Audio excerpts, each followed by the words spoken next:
As time was slipping away, Mark Owen and a couple of other members of SEAL Team 6 kneeled around a mangled body on the third floor of the house in Abbottabad, Pakistan.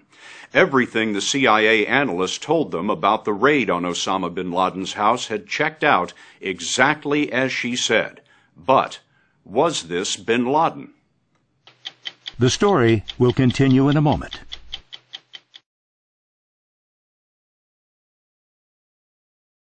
You know, in my mind, he looked way younger than I thought he was going to be. His beard wasn't gray at all. You know, I'd studied lots of photos of him, and you know, they were always gray. His beard was dark black. Identifiably, he was very tall. So, okay, you know, you can kind of chalk that up as something. Bin Laden was about 6'4". Right. His nose, to me, was something that I could kind of identify. So, you know, kind of looking at the profile shots and everything, I was like, okay, I was pretty sure that was him. But, you know, I'm not willing to make that call. Certainly not at that point. Not willing because Owen says they suspected the president was listening at the White House, and he was right. The helicopter crash had been reported up the chain of command. Owen says the SEALs wanted proof before anyone said anything on the radio about killing Osama bin Laden.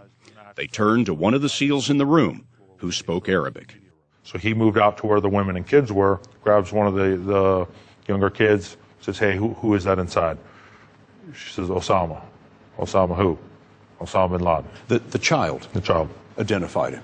No, grabbed one of the females, asked her again, say, hey, who is that? She said, Osama bin Laden. So, does a cheer go up among the SEALs? You start shaking hands, patting each other on the back? Nothing. It's all business. We're on a clock here. So we call up the commanding officer. He comes upstairs, looks at the body. We give him what we have so far. Or, hey, here's what he looks like. Take a look. He's tall. Women and kid confirm it. He took one look, said, okay, I think that's him. The commander used the code word for bin Laden, Geronimo, as he passed the message to Admiral McRaven. For God and country, he said, I pass Geronimo, Geronimo, EKIA, which stands for enemy, killed in action. 20 minutes had passed. 10 minutes left on the schedule. We wanted to collect DNA samples. We wanted to take photographs of them, and then we wanted duplicate copies of that. So obviously we're taking the body out, but if a helicopter got shot down on the way out and it had the body, we wanted the other helicopter to have DNA and photos so they'd have some sort of evidence that said, hey, we do have them, and here it is. You wanted duplicates of everything? Yeah, just in case. You thought of everything? We tried. One SEAL took blood and saliva samples. Owen took the pictures. I figured these were probably some of the most important photos I'd ever taken in my life, so, you know, make sure I do it right, get good angles and all this other stuff. But, you know, you got to clean off the face so it's as identifiable as possible. So one of my buddies had a Camelback with some water in it. Got some, you know, spread some water on him, took a sheet off the bed, kind of wiped the blood off, and then took photos. Wiping the blood off of Osama bin Laden's face? Camelback is one of those backpacks that has a water bladder in it, and you use it to drink water out of, but you used it to wash his face, and you shot pictures of his face in a profile. Can you describe what they look like? They're pretty gruesome. Well, when you say gruesome, what are we talking about? He had a bullet wound in the head, so that gruesome. Two SEALs took the body downstairs and zipped bin Laden into a bag. In the bedroom, Owen found an assault rifle and a pistol on a shelf. And some people would argue that, you know, why did that point man take those shots? Well, immediately, the first door we went to, my team was engaged by enemy fire through the door. So automatically, we know we're going into an enemy compound. Shots being fired back at us immediately. AK found next to Khalid on the stairs. All those boxes have been checked that if a guy sticks his head around the corner, he very easily could have a gun. You don't wait to get that AK or the grenade thrown down the hall or the suicide vest. So in the split second, that's when he engaged. He did have a gun, but he didn't use it. And I wonder what you make of that. I think in the end He taught a lot of people to do, martyr themselves, and he masterminded the 9/11 attacks.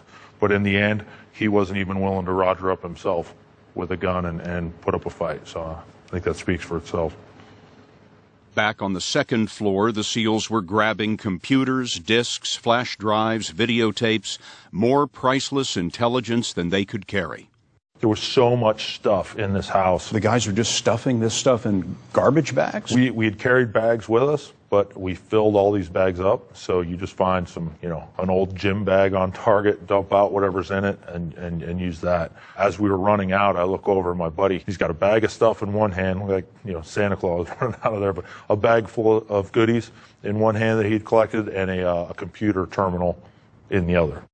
The plan had been to be on the ground for 30 minutes, but now they were a few minutes late. It was after 1:30 a.m. Now things are starting to pick up outside. People have obviously woken up at this point. They're coming over to investigate what's going on. They were the neighbors, and they had a lot of questions for the SEALs standing guard outside the wall.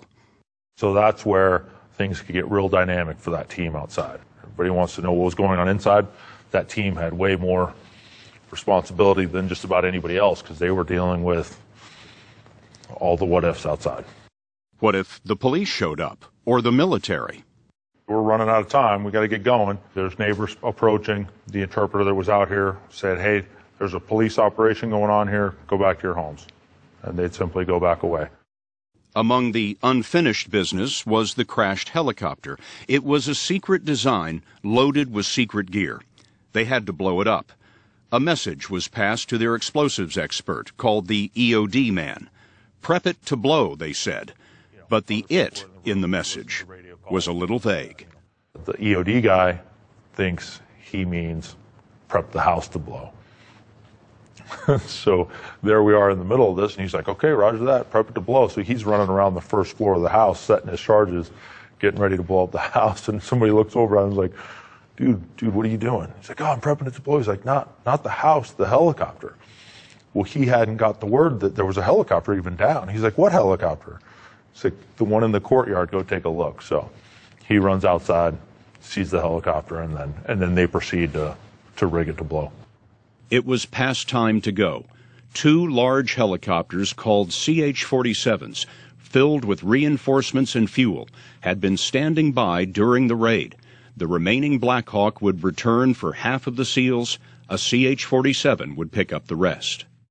The Black Hawk that's picking us up lands first. We run through the field carrying the body in the body bag, load the remaining Black Hawk, and then we slowly lift off and move away. While they're waiting for the 47 to come in, the timer on the charges is ticking down. The explosion on this helicopter is coming. How much time have they got? Not much left. Minutes. They're under 30 seconds. They're running down. The team leader that was in charge of the demo team, he gets a hold of the commanding officer, gets him on the radio talking to the 47, tells the 47 to do a go-around.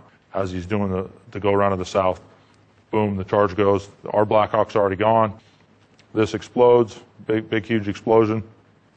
The 47 comes right back around, lands, the guys load on, and now they're airborne. We're done. We're clean from the target. That glow at the compound was the helicopter on fire. The SEALs were on the ground about 38 minutes, which meant their Black Hawk had been in the air, waiting, a little longer than planned. Sure enough, I'm sitting in the helicopter, and you turn around and look in the cockpit, and I see flashing red lights. Well, I'm not a pilot, but anything flashing red in a vehicle is typically not good. It's gas gauges. We're about to run out of fuel. During their escape, the SEALs were forced to land in Pakistan. One of the CH-47s was waiting on the ground and refueled their Black Hawk. The Pakistanis didn't get you on the way in, but you're concerned they're going to get you on the way out. Sure, we got to get out of here. When did you know that you were out of Pakistan? They radioed over, came on over the radio, said, "Hey, we're back in Afghanistan." And you thought what? Big sigh of relief, and wow, we might have actually pulled this off. This is crazy. Was there ever a point, Mark, in which you shook hands with each other, slapped each other on the back? Yeah, once we landed, everybody kind of hugged and high-fived and took a couple photos, and it was our our 5-minute, hey, cool, we pulled this off, good job, and then it was back to work. In his book, Owen describes how they loaded the body onto a pickup truck and brought it to a hangar where Vice Admiral McRaven, head of Joint Special Operations Command, was waiting. They unzipped the bag. Standing nearby was that CIA analyst who had spent years on bin Laden's trail. Miss 100%, the woman who told you that she was 100% certain that they had Osama bin Laden. Right. So we're all in the hangar. Immediately we saw her, and she started crying, and it was a pretty significant event in her life, I'm sure. 6 hours later, the president announced it to the world. Tonight, I can report to the American people and to the world that the United States has conducted an operation that killed Osama bin Laden, the leader of al-Qaeda. Yeah, we watched it live.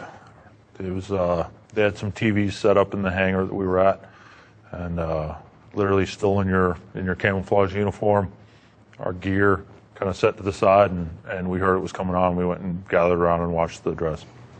What did you think? Now the world knows that we've got him.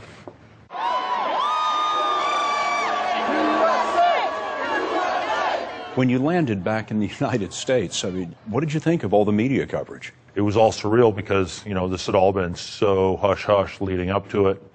We went and did it. Now it was the biggest news story ever. We got on a bus. They drove us back to work. I didn't even go in.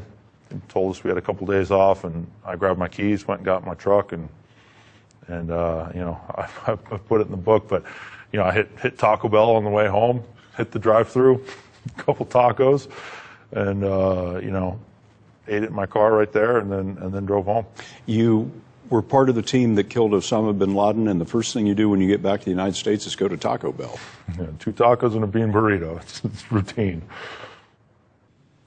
Life has been anything but routine for Mark Owen since the publication of his book was announced. We'll have that when we come back.